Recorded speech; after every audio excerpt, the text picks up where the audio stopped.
సర్కారు ఉద్యోగాల భర్తీపై CM Revanth deputy సీఎంను కలిశారు. Political JAC chairman MLC Kodandaram, ప్రభుత్వ విప్ అద్దంకి దయాకర్ ఉద్యోగాల భర్తీకి సంబంధించి ఇచ్చే నోటిఫికేషన్లలో వయో పరిమితిని మరో 10 ఏళ్ల పాటు సడలించాలని విజ్ఞప్తి చేశారు.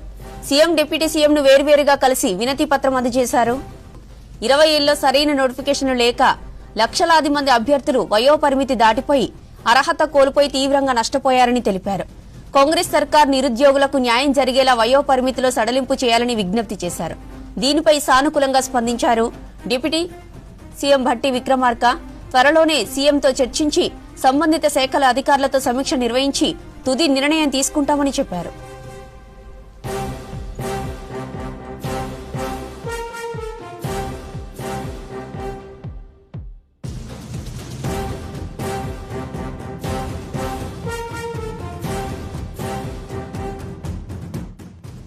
ప్రభుత్వ ఉద్యోగాల భర్తీపై సీఎం రేవంత్ డిప్యూటీ సీఎంను కలిశారు. Political JAC chairman MLC Kodandaram, ప్రభుత్వ విప్ అద్దంకి దయాకర్ ఉద్యోగాల భర్తీకి సంబంధించి ఇచ్చే నోటిఫికేషన్లలో వయో పరిమితిని మరో 10 ఏళ్ల పాటు సడలించాలని విజ్ఞప్తి చేశారు.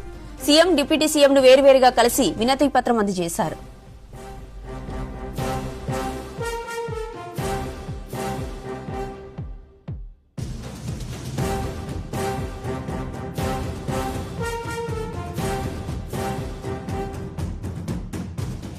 ఉద్యమ కాలంలో 10 ఏళ్ల పాటు ఎటువంటి నోటిఫికేషన్ విడుదల కాలేదని, తెలంగాణ వచ్చాక కూడా గత ప్రభుత్వం ఉద్యోగాల భర్తీని నిర్లక్ష్యం చేసిందని వినతి పత్రంలో తెలిపారు నేతలు. 20 ఏళ్లు సరైన నోటిఫికేషన్లు లేక లక్షలాది మంది అభ్యర్థులు వయో పరిమితి దాటిపోయి అర్హత కోల్పోయి తీవ్రంగా నష్టపోయారని తెలిపారు. కాంగ్రెస్ సర్కార్ నిరుద్యోగులకు న్యాయం జరిగేలా వయో పరిమితిలో సడలింపు చేయాలని విజ్ఞప్తి చేశారు. దీనిపై సానుకూలంగా స్పందించారు డిప్యూటీ సీఎం భట్టి విక్రమార్క. ఇక త్వరలోనే సీఎంతో చర్చించి సంబంధిత శాఖల అధికారులతో సమీక్ష నిర్వహించి తుది నిర్ణయం తీసుకుంటామని చెప్పారు.